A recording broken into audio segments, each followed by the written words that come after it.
Today we have a wonderful guest, Ksenia. She is a career advisor and a job coach. She helps people to live a happier life through career changes and personal growth. Welcome, Ksenia. Hi, Lydia. Nice to meet you. Would you like to tell us a little bit more about yourself? My name is Ksenia. I'm a career coach. I'm helping people to achieve their professional and personal growth, and I truly believe that career is only one part of our life. So, together with my clients, we have a bigger goal to actually strive for more fulfilling life. I have been doing it for the past 3 years. Started as an independent career coach, fresh graduate from one of the Russian business schools, and I just realized that my knowledge of helping my friends to land a job actually converted to job offers.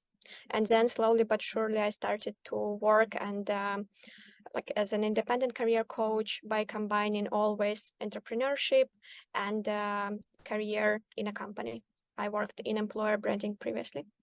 So for now, since the beginning of this year, I'm working also for a company in Finland called Integrify as a career coach. So it's funny because career coaching previously was my hobby, but now since the beginning of the year, it became my full-time job. And so far I have helped more than 500 different people. Oh, And yeah, I think I will stop maybe calculating how many people I helped from this point because the number seems like significant and quite scary. So right. You've mentioned the company that you are working for. mhm. Since they hired you as a career coach, could you share a bit more about what they do? Yeah. So at Integrify, we offer tuition-free training for individuals in Finland who are passionate about full stack development or data science and machine learning. And following the training, we as a company matchmake our students with our partner companies. And so it's a win-win situation. Basically, students get a free education and they get a job, and the companies are saving money on recruitment because we our program in our program we accept only top 5% of candidates out of thousands of applications. So companies can make sure that they found the best match. And yeah, of course, we have so many applicants and we only select the top 5%.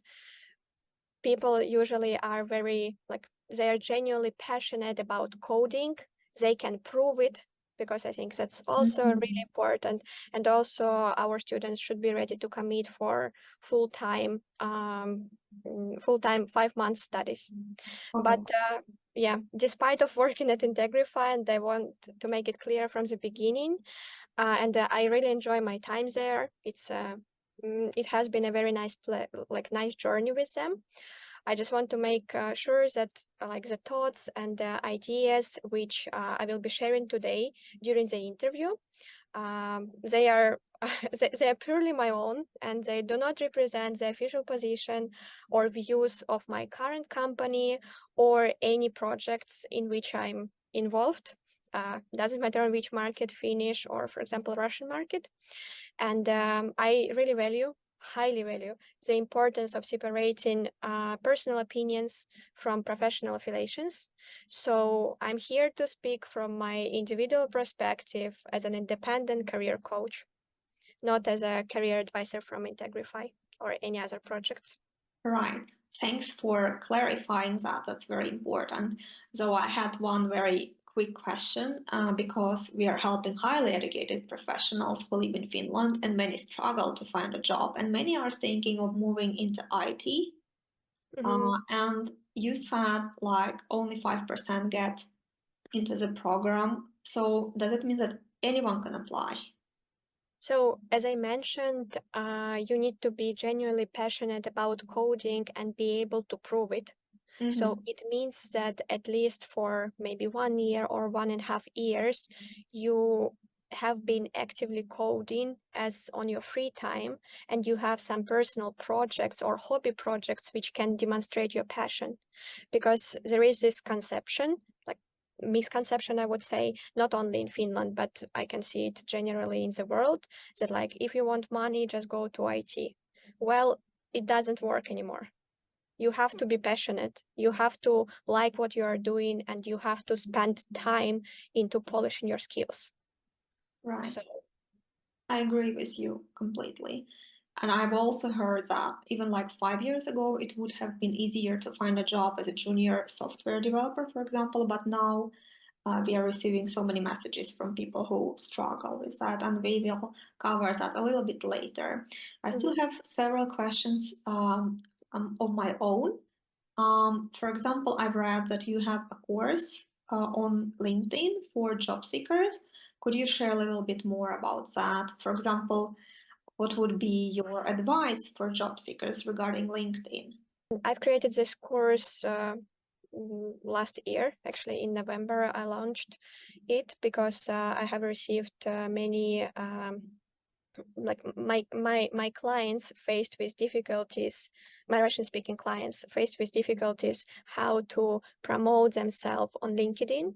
And since I was waiting for my residence permit from, I think from February, from at the end of the February I applied, because I got married, to Finnish citizen, just to make it clear. And then I got my residence permit only at the end of September or October.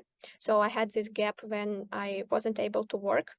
And that's the reason why actually my career coaching became a full-time job, but just like on my own. And I developed this course. So if I need to give one advice about LinkedIn, I would say that first of all, of course, you should understand what you are offering. So what is your core competence? I think many people, when they're talking about CVs and LinkedIn and any other tools which can demonstrate your skills and knowledge, they forget that they need to have something to demonstrate. So you need to be like, you don't need to be an expert, but you need to have some kind of like core or some competence which you are confident in. Or you should be, for example, passionate fresh graduate, but also you need to prove your passion. So just being a graduate from University X is not enough. It is always something what you bring on top. So this is a foundation. And then some practical advices come is, for example, that LinkedIn, I'm not sure would it be correct to say, but basically it is a social media platform, and they are interested that users will spend time there because that's how monetization works. So, and you need to contribute to LinkedIn society, and then by algorithms, your profile will be visible for others. So you will get more views, probably more messages, and so on. So how to do this? One of the advices is actually to analyze which kind of keywords are used in your industry. For example, in career coaching, if people who need services of career coach, how will they try to find career coach on LinkedIn? Which kind of like search prompts they will use? And basically, me as a career coach, I need to include these keywords into my profile to be a little bit more visible. And the keywords are like search engine, it's a core of LinkedIn. So you need to understand which kind of keywords are used in your industry and include it to your profile. That's how you increase chances also of being contacted by recruiters, for example. Right. You mean we need to edit the profile and add hashtags there? No, it's not necessarily hashtags. It can be first and the most important, it's skills section. Then it is work experience, where you can also attach skills which you demonstrated different times. And I think from March this year, LinkedIn also added an opportunity to include skills into your section about. Yes. So I would say that skills, it's your keywords, but then because of search engine, your keywords can be also in different other sections like work experience or section about, or of course your headline, because it is when, for example, recruiters are looking for people, of course they can open your profile and scroll it, but usually what they see only the like the small part of your profile. It's your photo, it's your name and last name, and your headline. That's all. So headline should be catchy, that me as a recruiter would be interested to click on it and actually look through profile. I got it. You've mentioned that this course has been created for the Russian market. Is it available in Russian? Can, for example, English speakers find it somewhere? No, the course is available only for Russian speaking people, but the course actually is designed for international market, for Russian speaking people who are looking for a job on the international market. Maybe someday I will finally translate it into English, because the information is still very valuable, and I use it maybe once per month. Definitely I'm going back to some videos to share with some of my clients, but for now, unfortunately not. Right. Thanks a lot for that. Um, you have moved to Finland yourself from another country, from Russia, and you might have already noticed that Finnish work culture is quite different to other countries. Is there something that was like interesting or shocking or wow, that's so important that others should know about the Finnish work culture? I get this question quite many times, and I think I might have a little bit unpopular opinion Mm-hmm. regarding it, because I didn't find any huge difference between different work cultures, because it depends on the circle in which, like, or society in which you have been previously. Mm-hmm. Of course, you might have different experience, because I studied at business school in Russia, in St. Petersburg. Mm-hmm. I have been always like spending time with people from business area, from consulting. So when I moved here, I found like people from the same circle as me. So maybe that's the reason why I didn't find any like big difference between two different cultures. But on average, what I can see that in Finland, people definitely care about personal well-being much more and much on higher levels than in Russia. Also, uh, I feel that even though now maybe economical situation is not the best in Finland, but still competition is less than, for example, in St. Petersburg or in Moscow. Tell me more about it.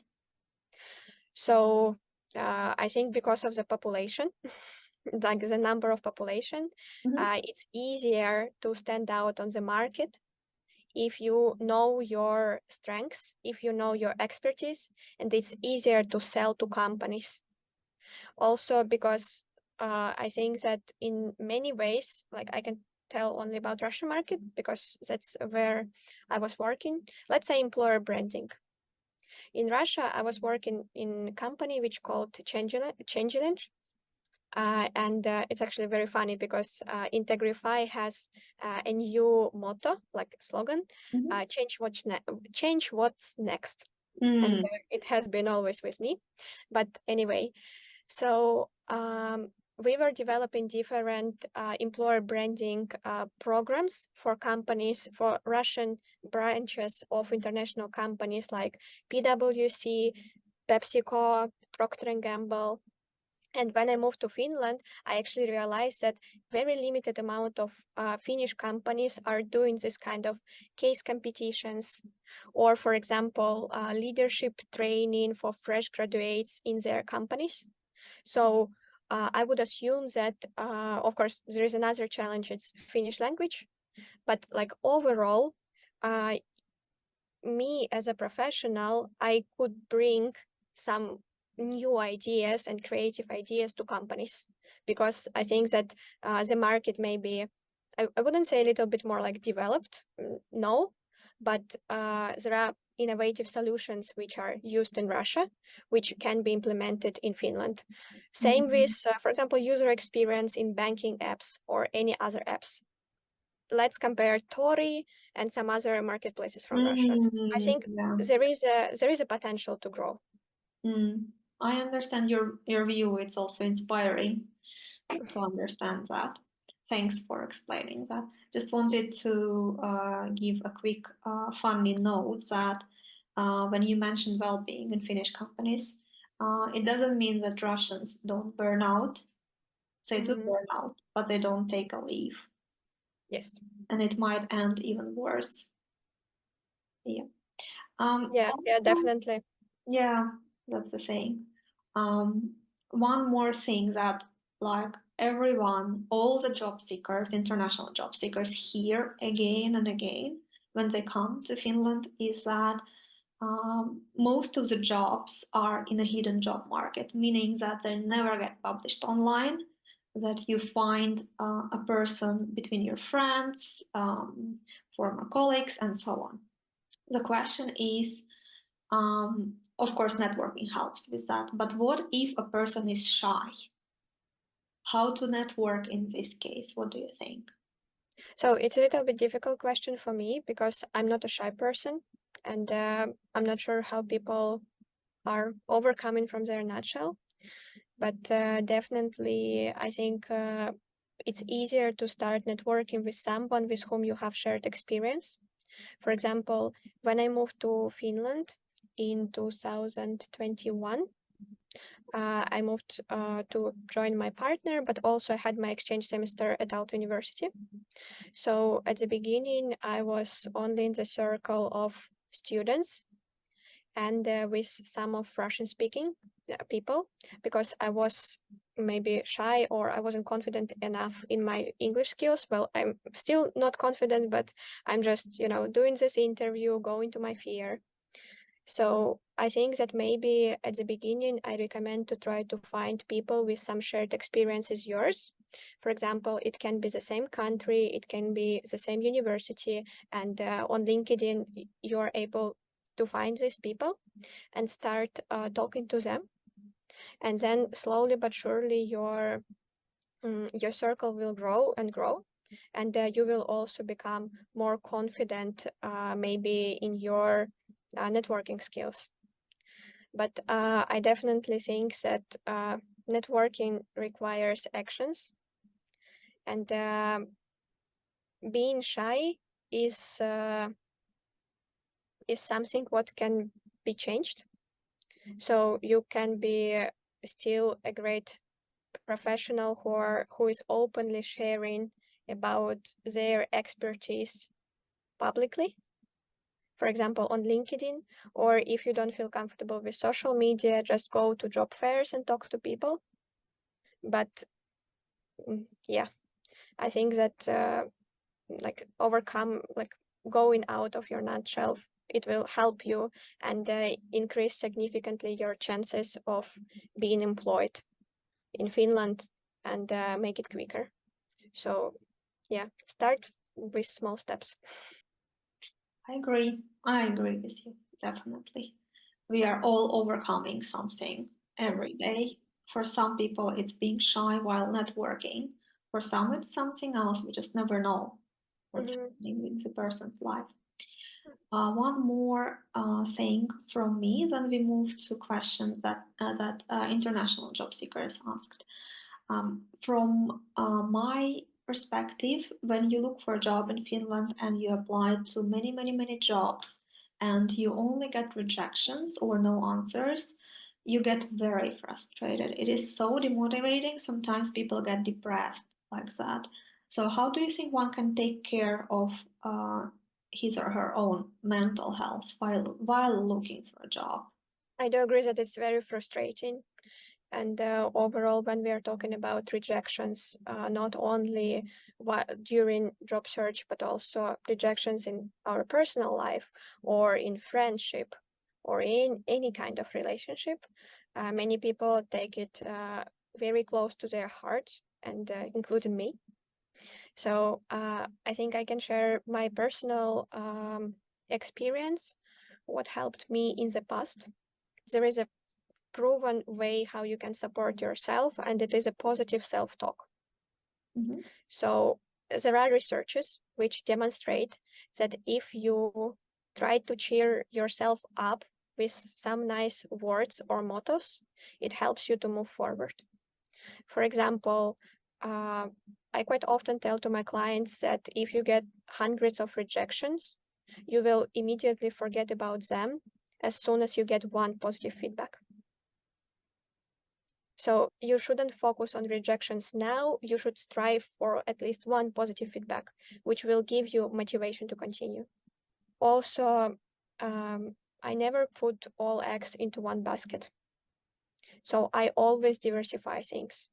For example, let's say that I'm working in the company now, but still on my free time, I'm continuously developing myself as a career coach, because I know that economical situation in Finland is not the best. So it might be that at some point I might be laid off.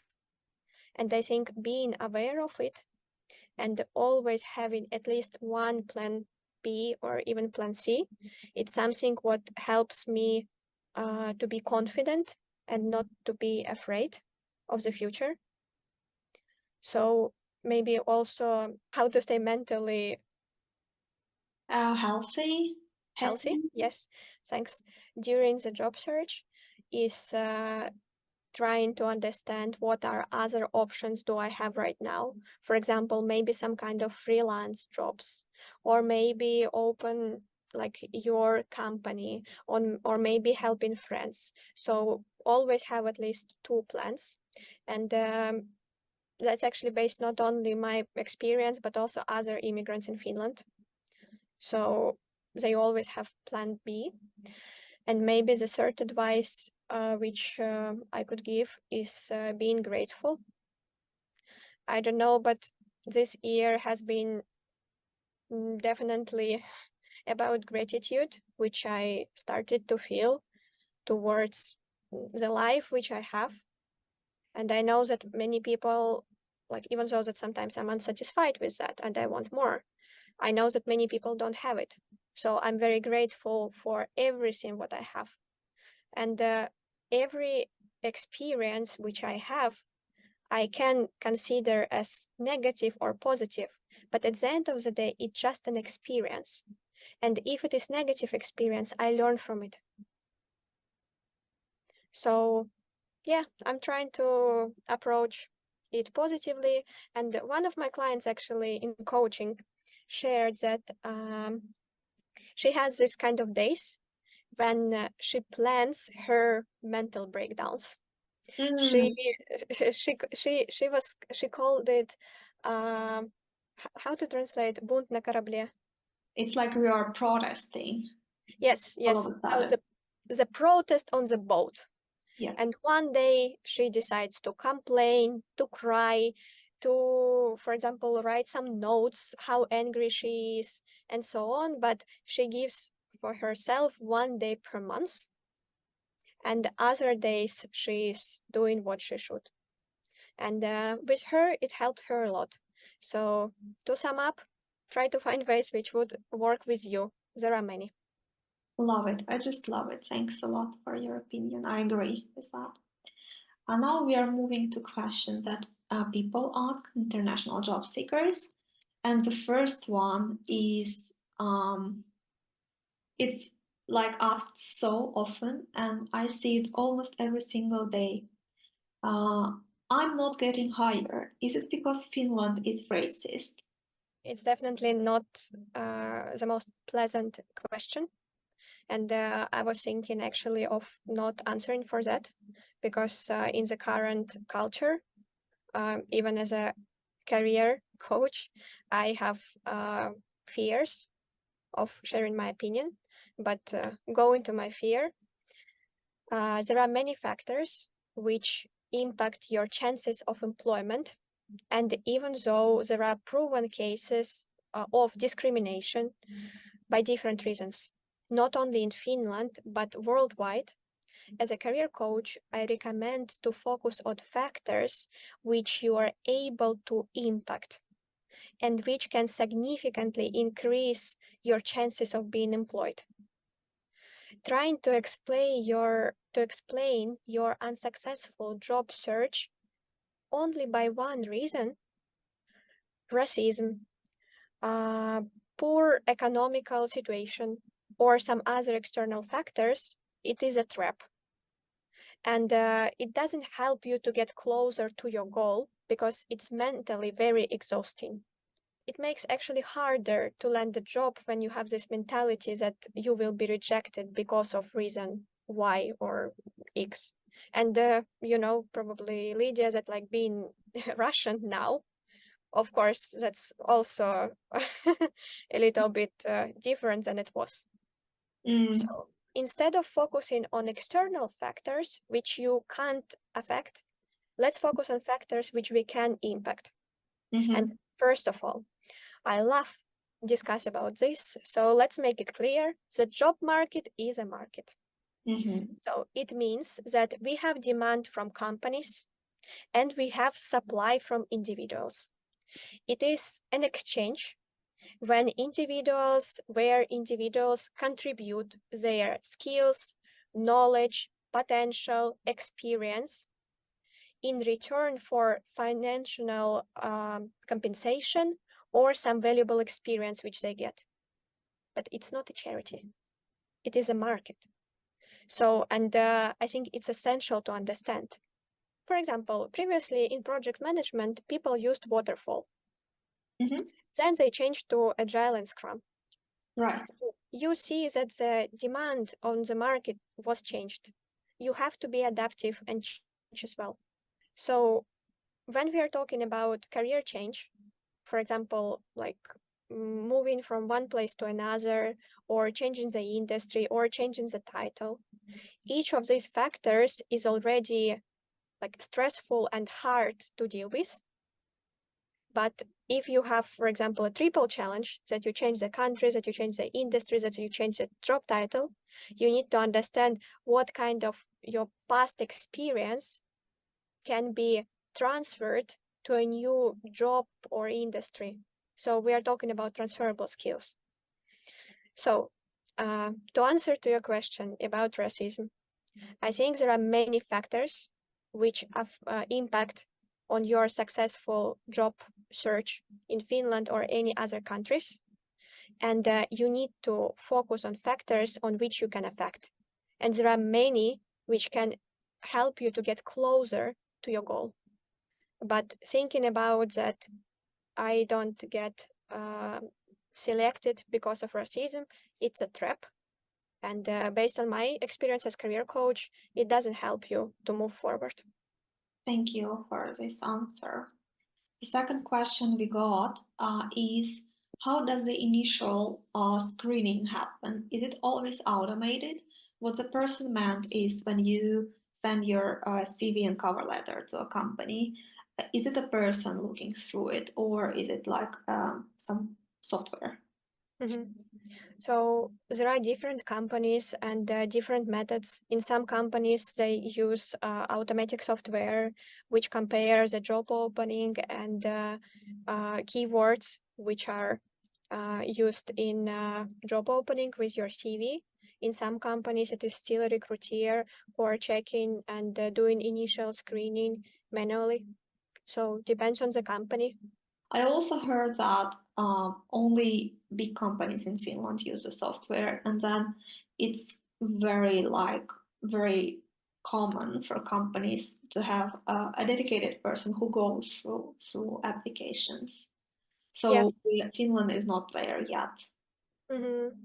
Yeah, Um, I would say that mostly it's still people who are checking CVs, but then of course with higher availability of artificial intelligence technologies, now there are startups which are providing relatively cheap systems for example, for initial screening, and we might know that maybe some companies are testing it.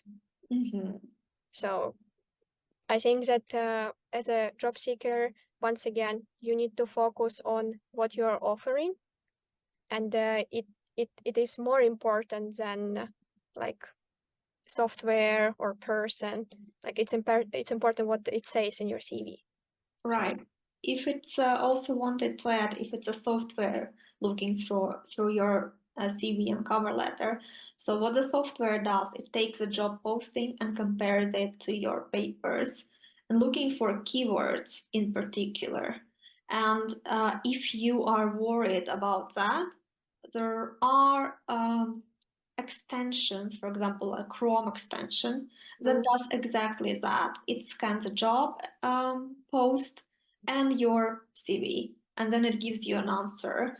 For example, 5% match, 55% match. So if that bothers you and you are not sure that you have written the papers correctly, you can use this software to check yourself before sending that. Yeah. Jobalytics, I think it is prompt software which you can use. Nice. Yeah. Another thing is a person is looking for a career change in the software development, and it is hard to get in as a junior developer or a junior cloud engineer. Everyone, all the companies want seniors with 2-3 years of experience, and the person doesn't know how to proceed. What would you advise? So it's again the same topic of a bit of career change and starting out new. So firstly, once again, I would like to give a foundation. When we are talking about career change and career goals in general, we need to consider three factors. What do I want? So it is your motivation, your career aspirations. Then what are my skills? So what skills do you currently have? For example, let's say that I have skills in public speaking, I have knowledge in career consulting, I have knowledge in employer branding. So this kind of skills. And the third factor, what does the market need? And it depends on the combination of these three circles, you will get different results. For example, if you're passionate about something and you have skills to do it, you will be probably happy but poor because market doesn't need your skills. That doesn't need this match. If you're passionate about something and market needs this kind of people, okay, you might get in. It will be hard for you because you don't have skills, but it's going to be very challenging job for you because when you need to work not 100% but 150% to perform, I can tell you it's very hard. Yeah. And then, of course, let's take a look also at the third option. When you have skills, when there is a demand on the market, but every day you are questioning yourself, like, why am I doing it? So first of all, I recommend to this person to align all three circles. What do I want? What current skills do I have? And what does the market need? For example, with, let's say about data science. I have several external clients who are looking for a job as data scientists, and they have a degree. They have a couple of years of experience, but what they're lacking of, I have two of them, it's experience or at least some theoretical knowledge of AWS. So of cloud. Amazon, yeah. Yes. So, and that's a factor where they can lose to junior because they don't have that experience. So when we're talking about like junior positions, I think there is this idea that company will teach you, but actually I think that you need to do an extra mile. For example, okay, if you don't have 2 or 3 years of experience within the industry, what else can you offer? Can it be some of your, for example, personal projects or hobby projects which demonstrate certain skills which you have? For example, understanding of the industry where you want to work. Also, I think when we're talking about cybersecurity, it's not, I'm not an expert in this topic, but we need to be aware that there are barriers how to enter the market because connected to your background, because you are working with sensitive information when we are talking about security and hardware. And I recently actually had a conversation with one of the also Russian speaking in Finland, who told me that when he decided to go to study to university in Finland, he like consciously decided not to go to cybersecurity because he knew that it's going to be hard for him to get a job in the future because of background check, for example, that you need to be for 5 years, that they're able to do it. So to sum up, align all three circles which you have. Understand what will be your extra mile. It can be your personal projects, it can be your really great understanding of the industry. You don't need to be an expert, but you can, for example, try to understand what are other companies offering on the market. And already with this knowledge, it will help you to do an extra step. And maybe a third one is actually analyze what kind of skills companies need. So when people are asking like you need 2 or 3 years of experience, it's not only about experience, it's about competencies which people have developed during these years in the company. So what it can be: professional communication, understanding of the industry, talk to people, talk to mentors, ask what kind of daily challenges do they have as cloud engineers. So trying to understand what actually is the difference between you and them will help a lot, and also will give you a career plan. What do you need to focus on? And if you are doing it, I can guarantee that you will land a job. Very inspiring. Thank you. I want to add one thing here because it just came to my mind that the Shortcut, it's a non-profit in Finland, is offering Amazon Cloud education for free. So in case you want to be working in cloud computing, even if you know everything about this area, I would still advise to go for networking, at least to go through the courses. Great advice. Yeah. Now we will be checking a CV and a cover letter of a person who applied for a job. He applied for a marketing manager's role. And in a moment, I will open the papers. And we actually received his consent to show all the information that is there publicly. All right. So let's take a look. It is the job opening, right? Right, it's a job post, yeah. So position is marketing manager. When I personally see manager, I understand that it requires to have some experience in managing people. So it's not a specialist role, but or coordinator, but actually managing people. So the person should, if person has this experience, they need to emphasize it. If person doesn't have this experience, then they need to prove by other cases, for example, not work-related cases, but some non-profit projects or like volunteering projects or mentoring juniors or something like this. So some kind of experience. Let me take a look next. Okay, sales and marketing. To combine sales and marketing. 3 markets: Finland, UK, US. Let's take a look at qualifications. Fluent English, Finnish language skills is a plus. Okay.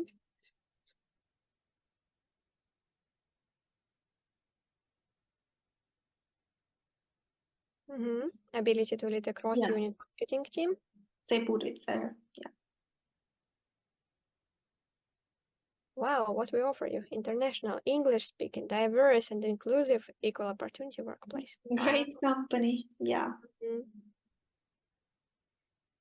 So work in a company that has large Nordic and global brands as clients. So if you have had experience working with global brands, it's always like a red button which you need to include to your CV.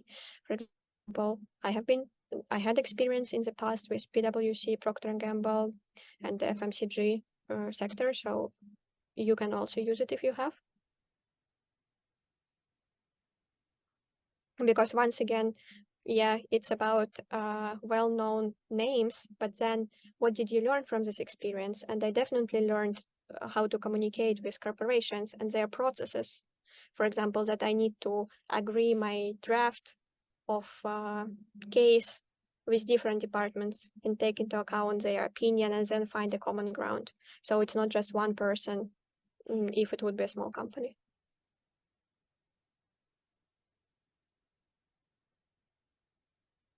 All right. We check the position. What's next, Lydia? Next is a CV, but before we move there or while you open it, I wanted to share that I'm a marketing manager with 10 years of experience. It feels that I know what to look at specifically. So I've highlighted things that must be in the CV as well. Just like a few to mention that you haven't touched so far. The job is about creating marketing strategy and operational roadmap. It's about knowing HubSpot, and it's about having experience in B2B marketing, first of all, first and foremost. And it's about lead generation, of course, for B2B and digital marketing activities. And they want to make sure that you know project management. They've highlighted it twice in different places, as well as leading a cross-unit marketing team as well. And finally, they want you to know newsletters, organizing events, and marketing in digital channels. With all of that, we can move to the CV that has been sent to us. Yes, thank you very much for your findings. You definitely took a closer look to this. And I think it's actually a great example for people who are watching this interview, how you need to analyze job opening. You need to go like step by step and understand that like, okay, they're looking for a person with this experience. What can I offer? What from my past experience is related to this? And then you're doing some bullet points, and then maybe you can update your CV based on this.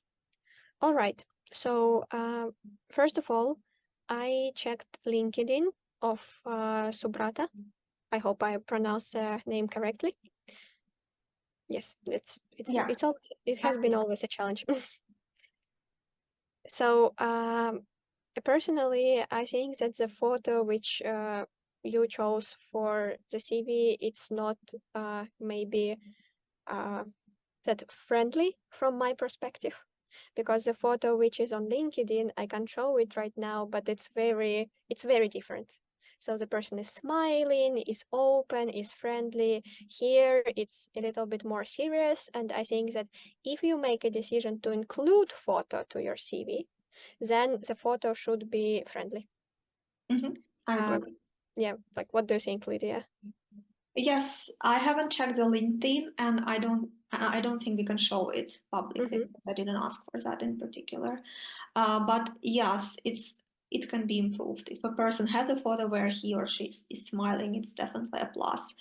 But maybe like one small note from my side before we move on, Ksenia, is I wanted to say that this is an amazing structure of a CV. It's a one-page CV. I don't see often that people put actually everything that's needed. It's easily scannable. I can immediately see what is where, and there is no extra information like I'm married or things like that. So from this point of view, I love the structure a lot. It's very clean. Yes. Sorry, I interrupted. You can. No worries. I think that one of the ideas also which I would like to deliver during our call is that when we are talking about recruitment, it's about people.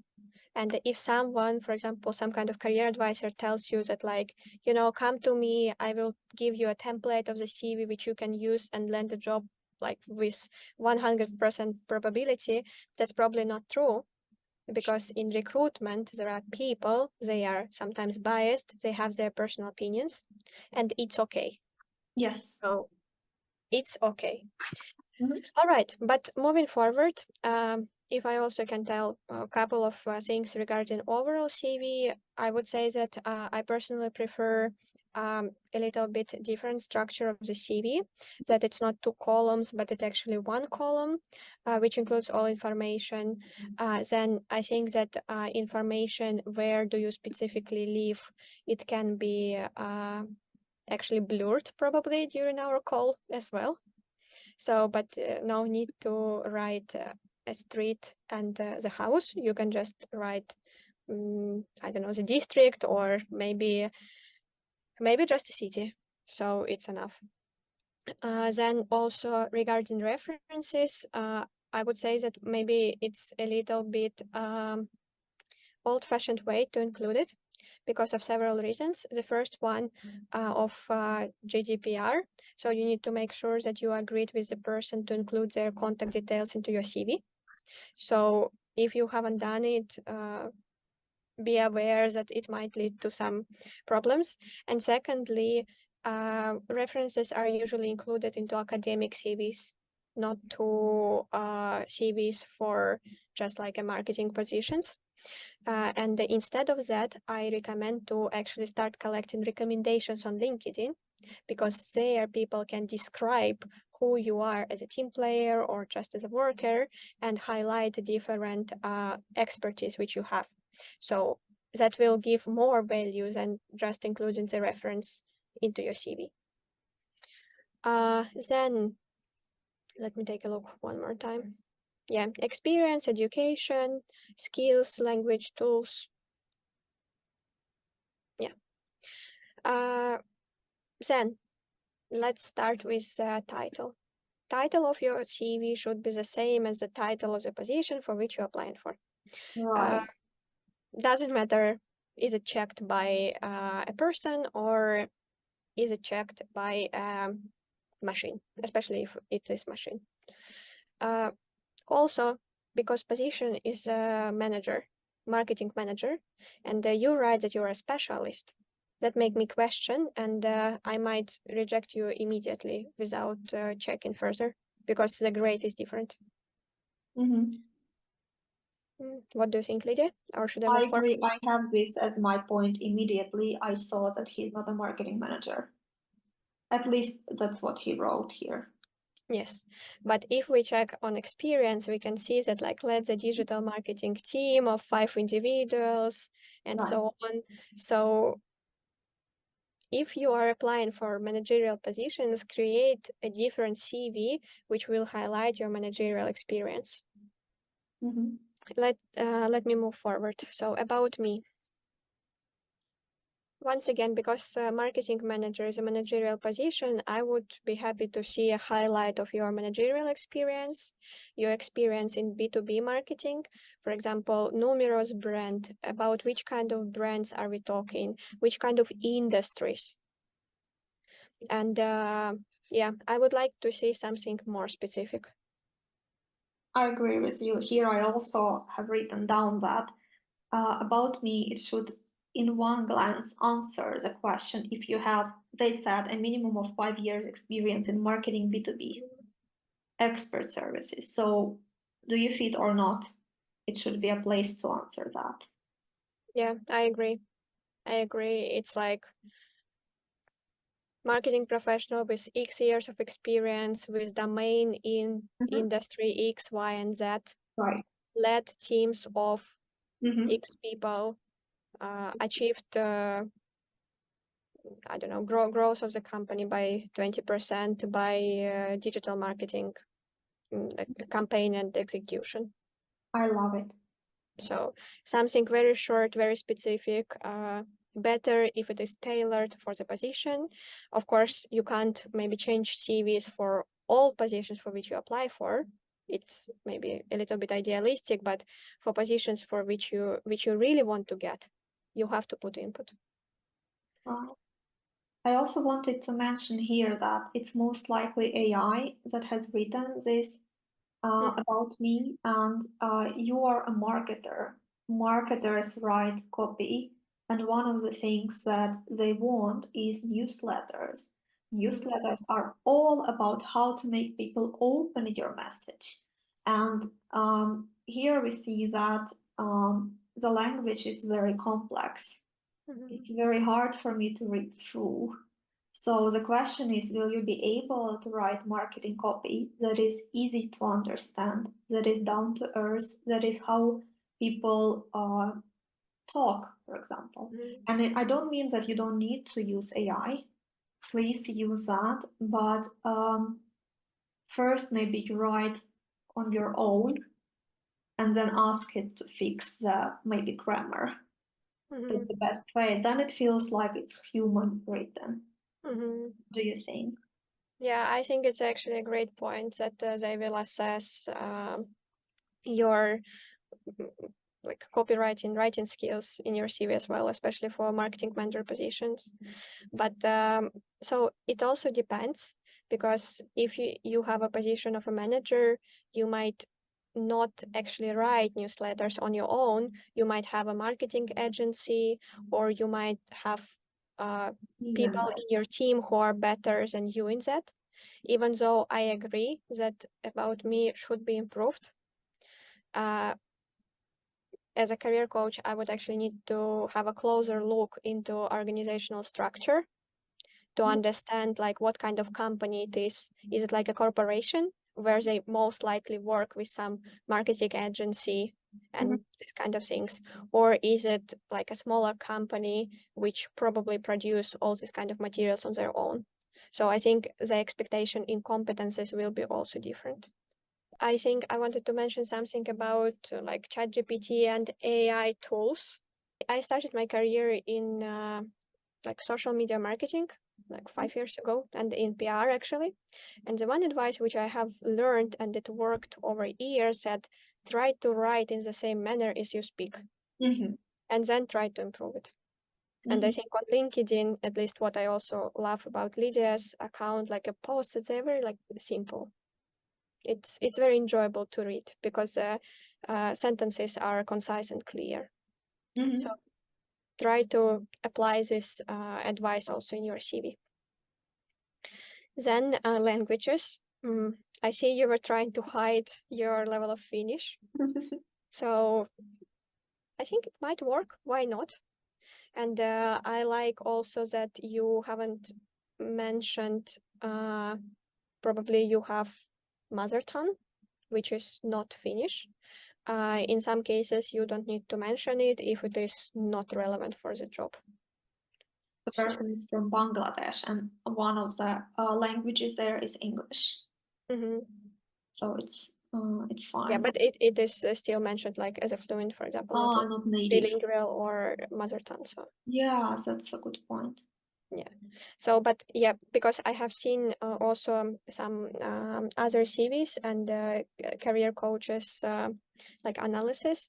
I have seen people that like it was chef marketing officer who were going through several CVs, and she mentioned that it's actually good that person didn't include the information about their mother languages, mother tongues, because it's not relevant and it will not help. Wow. So yeah, and of course, to make this conclusion, you need to understand what kind of team do you have. For example, if you have many people with like one nationality in the company, then maybe it would be beneficial for you, but probably they can recognize it by name and last name as well. I don't know. It's a little bit of bias, but well, that's how it goes. So then skills. Digital marketing, event management, PR, customer success, business development, stakeholder management, creativity, negotiations, critical thinking, leadership. B2B marketing. That's what I wrote as well. B2B marketing. Yeah. I would need to take a look at the job opening one more time to maybe give some more like specific advice what should be included.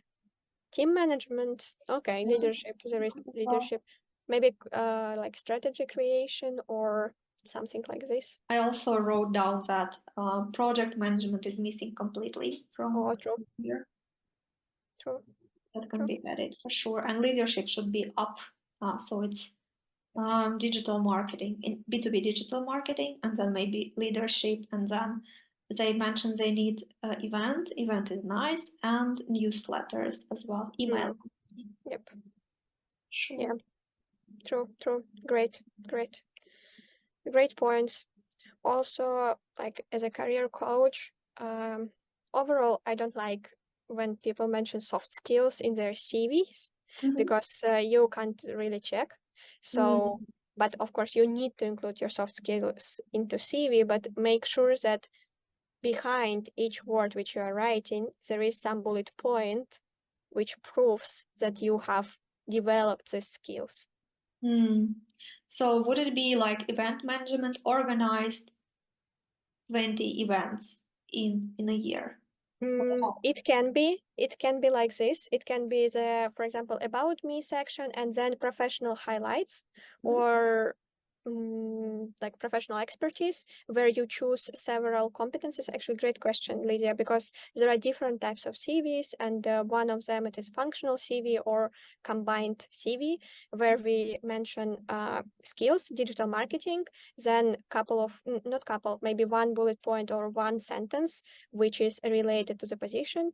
Then event management also, yeah, that's a great point. You can use this kind of professional highlights, Mhm. especially if you're a career changer and, for example, say, yes, King team member, I Mhm. take customer orders.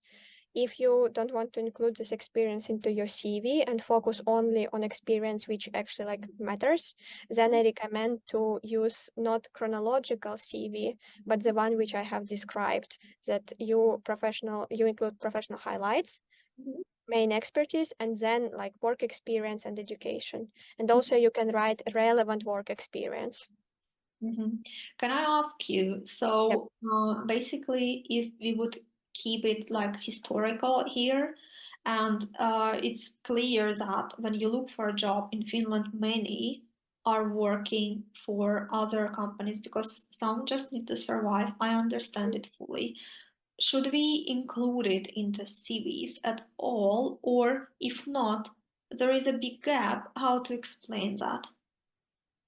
But I think this gap is covered by education in this case.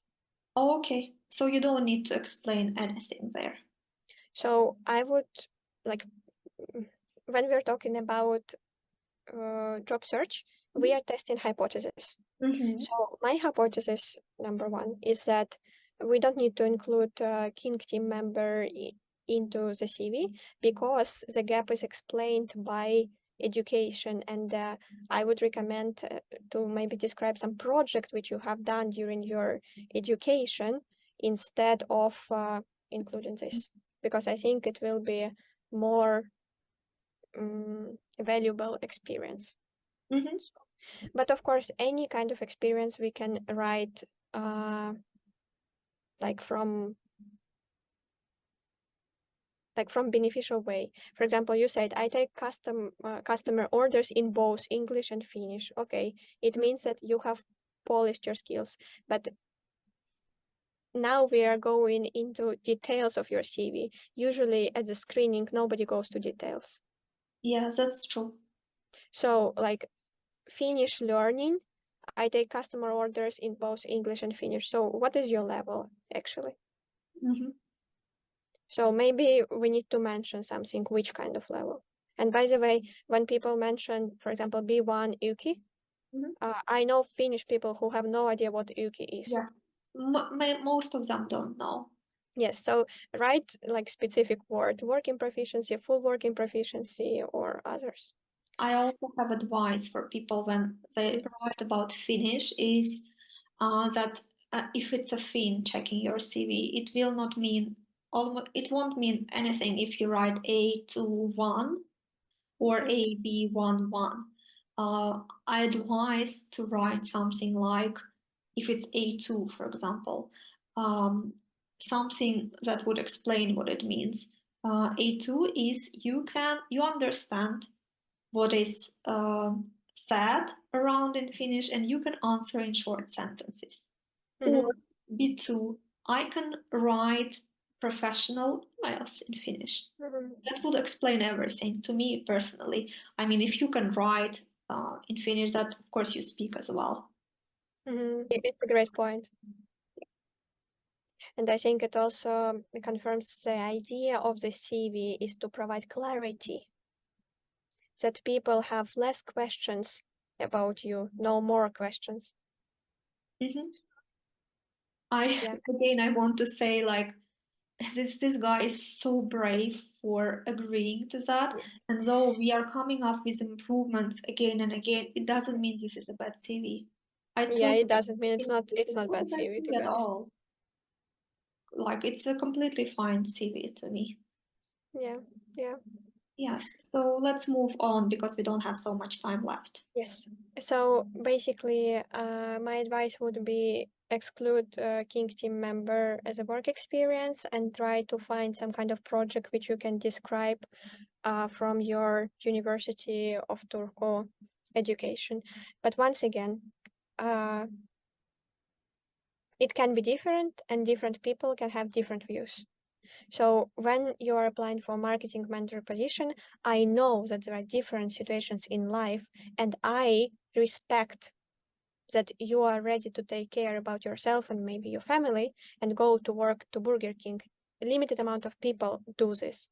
But then also for some people, it can be that like, okay, why with this kind of experience person is applying for this job? And usually it comes from people who never relocated and they don't know the struggles which you're going through, but they will check your CV. So for them, it should be clear. And maybe that's also important. That's why it's important to have a diverse like HR team that they can like give different perspectives. But yes, let's take a look at work experience. So initiated and led all marketing projects in Bangladesh.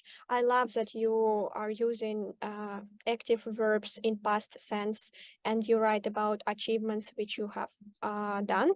It's great. Many people are not doing that. They just focus on responsibilities. Secured 450 plus sales qualified leads with a 10% appointment setting conversation. I like to recommend to use a formula which is sounds like achieved X as measured by Y by doing Z. So what kind of tools and actions did you do to achieve this 450 plus sales qualified leads? Maybe you did newsletters. Maybe it was email marketing. Maybe it was some other kind of marketing. So in my opinion, it can be added. Also, for me personally, I don't know, 450 plus sales qualified leads. Is it a lot or not? It depends. It depends. So maybe the percentage, it's actually something what shows more and tells more than the number. So for example, maybe with me, it doesn't matter how many people I helped, but what matters is that how many people landed a job out of those who contacted me. So this 1 out of 500, well, it's nothing. Prepare the annual marketing plan and budget.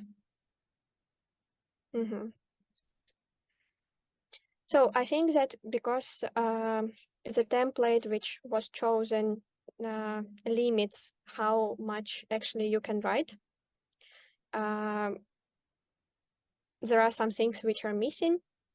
For example, prepare the annual marketing plan. Did you have a team or not? And then I also have a question. You prepared the annual marketing plan and budget on the position of a specialist. That's a good point. So I think that even though I like bullet points which are mentioned, some things are not that clear for me. So they raise questions. So I would recommend to focus on your past experience actually a little bit more than all your other experience and maybe write a little bit more extensively. One advice which I can give is once again, try to divide your for example, bullet points into 2 competencies, for example, digital marketing and team management, for example, and then write bullet points based on each competence which you have. So yeah, well, this can be improved. I think there are more things which you can add here. Senior executive officer.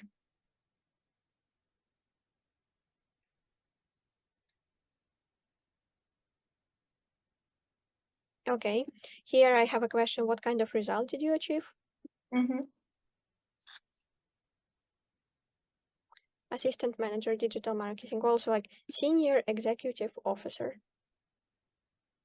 Marketing and communications.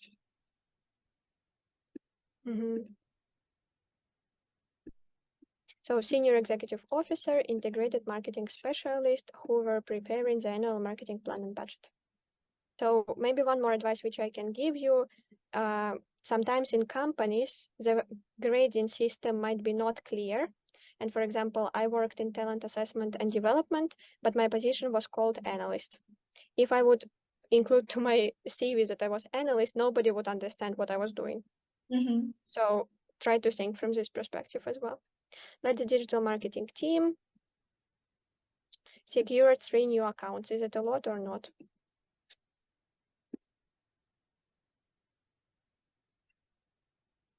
Okay, wow. Here we have 8% successful conversion of B2B leads. So you have experience working with B2B. Yes, yes, exactly. I wrote down good that you mentioned that. Yes, it's great that you mentioned that. So I think that work experience section can be improved. And in order to have more space to do it, I recommend to change template of the CV from 2 columns into 1 column. And then it will be possible to fit. Right. We have 3 minutes left. What are the most important things in a cover letter that you can emphasize? So cover letter should answer for 3 questions. First of all, who are you and what are you good at? Secondly, why and how your skills and your profile will help us, the company, to solve the problem which we have. So you need to write about experience which you had in the past, which will be applicable in the company. And then what is your motivation to work in the specific company on the specific title? So 3 questions to cover. Right. Since we have 2 more minutes, I wanted to bring up the language again and how it's been written, this cover letter. It's been generated by AI. I can 100% say that. And it's very hard to read through. I read the first paragraph and I already got so exhausted by trying to understand what it is. Armed with a robust background in integrated and growth marketing. So if you can simplify it, simple is it doesn't mean you don't have enough experience. Simple means people will understand in this case. Also, do you think, Ksenia, it's good to add headlines like why me, why this company? Because now it's just text and scanning it makes it a little bit difficult.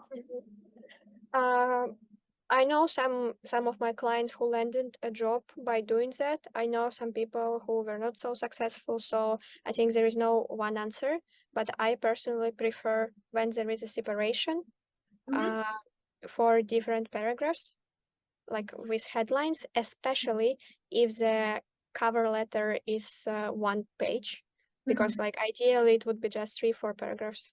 Yes, I agree. Thank you a lot for your time today. It's been amazing. Thank you. Thank you for an invitation.